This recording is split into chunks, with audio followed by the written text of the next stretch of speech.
Hello guys, नमस्कार। आप सभी का स्वागत है मेरे यूट्यूब चैनल में। आज मैं आपको बताऊंगी यूलर इंटीग्रल के बारे में। यूलर्स इंटीग्रल्स होते हैं दो टाइप के, जिसमें पहला है बीटा फंक्शन एंड सेकेंड है गामा फंक्शन। तो फर्स्ट जो बीटा फंक्शन है उसी को कहते हैं फर्स्ट यूलेरियन इंटीग्रल, एंड जो गामा फंक्शन है उसको हम कहते हैं सेकेंड यूलेरियन इंटीग्रल। अब हम बात करते हैं कि ये यूलर्स जो रिजल्ट है, यूलर इंटीग्रल है, वो डेफिनेट इंटीग्रल्स के लिए रहता है। डेफिनेट मीन्स जिसके लिमिट्स, इंटीग्रेशन की लिमिट फाइनाइट होती हैं। एंड सेकंड, इसका एप्लीकेशन जो है वो फिजिक्स में है, मैकेनिक्स में है, स्टैटिस्टिक्स में है और अप्लाइड साइंसेस में बहुत इसका यूज़ किया जाता है। ये जो रिजल्ट है ये डेफिनेट इंटीग्रल की फील्ड में बहुत ही इम्पोर्टेंट रिजल्ट है, जिसको हम यूलर्स इंटीग्रल्स या फिर बीटा एंड गामा फंक्शन से नाम से जानते हैं। चलिए बात कर लेते हैं सबसे पहले बीटा फंक्शन की, या फिर कहें फर्स्ट यूलेरियन इंटीग्रल। मैं डेफिनेशन लिखने वाली हूँ फर्स्ट बीटा फंक्शन की। बीटा फंक्शन या फिर इसी को हम कहते हैं फर्स्ट यूलेरियन इंटीग्रल। ये कैसे डिफाइन होता है? This is a definite integral. इसको आप रिप्रेजेंट करेंगे B M N. Okay, this is called beta. B means beta, M N, और इसकी वैल्यू होती है integration 0 to 1 minus x to the power n minus 1, then x to the power m minus 1 dx। Okay, आप इसको ध्यान से देखिए, क्योंकि इसका यूज़ कंपटीशन में भी बहुत है। कंपटीशन में भी इस टाइप के क्वेश्चंस पूछे जाते हैं जो कि बीटा फंक्शन और गामा फंक्शन से रिलेटेड होते हैं। बीटा फंक्शन का डेफिनेशन देखिए आप, इंटीग्रेशन ले लिया हमने, डेफिनेट इंटीग्रल है तो 0 to 1 लिमिट है, 1 minus x to the power n minus 1, and second आप x to the power m minus 1 dx के लिए ये डिफ्रेंसिएशन है, इंटीग्रेशन है, dx मीन्स x के रिस्पेक्ट में। अब हम बात कर लेते हैं कि यहाँ पर ये क्या ज़रूरी है कि n माइनस 1 यहाँ लिखें या m माइनस 1 x के ऊपर लिखें। इसका कोई इतना इम्पोर्टेंस नहीं है, आप समझिएगा, क्योंकि बीटा जो रहता है, बीटा फंक्शन, वो सिमेट्रिक रहता है। Okay, there is no difference कि आप यहाँ पर n माइनस 1 लिखें या फिर यहाँ पर।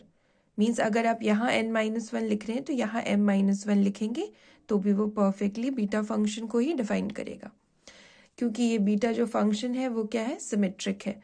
Means beta M N equal to होता है बीटा एन एम। ओके, आप ये भी लिख सकते हैं, और आप चाहें तो यहाँ पर x to the power m minus 1।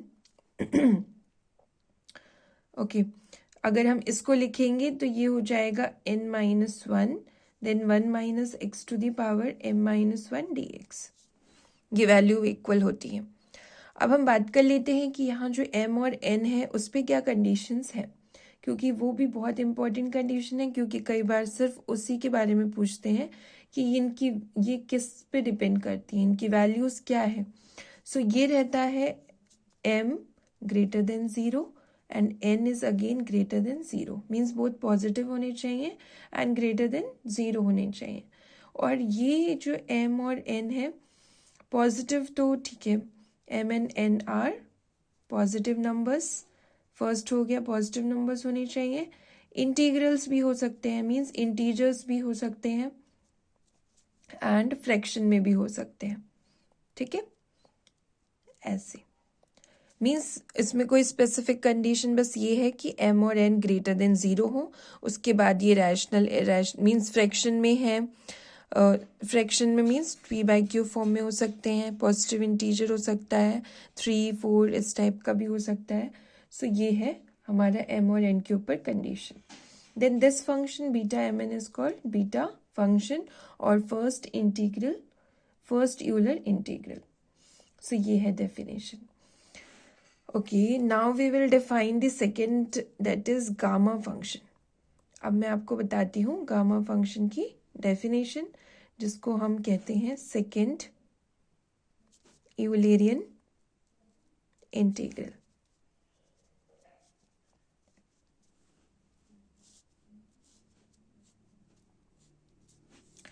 So gamma function जो है, ओके, वन थिंग कि ये जो इंटीग्रल होता है ये कन्वर्जेंट होता है. ठीक है, एक चीज़ मैं आपको और बता दूं कि ये जो बीटा फंक्शन हमने डिफाइन किया integration 1 minus x to the power n minus 1 x to the power m minus 1 dx, ये इंटीग्रेशन कैसा है? Convergent. Okay, this is convergent for m greater than 0 n greater than 0, the integral is convergent.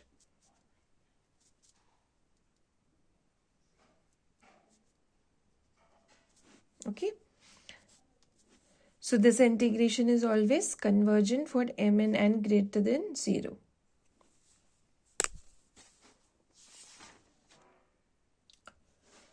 Now gamma function को हम represent करते हैं इस symbol से. ठीक है, एक हमने हॉरिजॉन्टल वर्टिकल बना दिया, एक हॉरिजॉन्टल बना दिया. इसको रिप्रेजेंट करेंगे एक मतलब वेरिएबल लेंगे n, और इसकी वैल्यू रहती है integration 0 to infinity x to the power n minus 1 into e to the power minus x d x. इस तरह से ये डिफाइन रहता है. This is called gamma function. और ये किसके लिए है? ये है इम्प्रॉपर इंटीग्रल के लिए. This is for improper integral, क्योंकि इसमें आप देख रहे हैं कि ये लिमिट 0 टू इन्फिनिटी है. इन्फिनिटी है, इस वजह से ये इम्प्रॉपर इंटीग्रल है. ये प्रॉपर इंटीग्रल है, this is improper integral.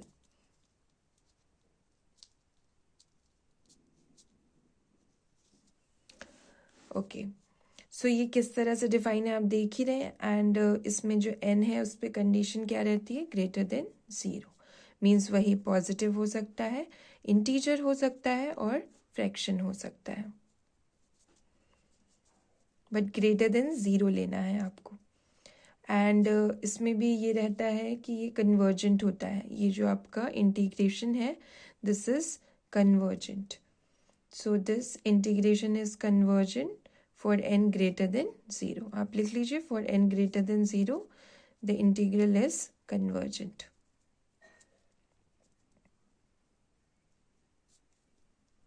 Okay, so this is called second Eulerian integral और गामा फंक्शन.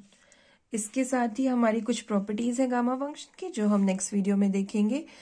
ओके, सो गामा फंक्शन जो है वो सिंगल वेरिएबल n के लिए डिफाइन किया गया है, जिसमें integration 0 to infinity x to the power n minus 1 into e to the power minus x, इस तरह से. और ये कन्वर्जेंट इंटीग्रेशन है फॉर n ग्रेटर देन 0 के लिए.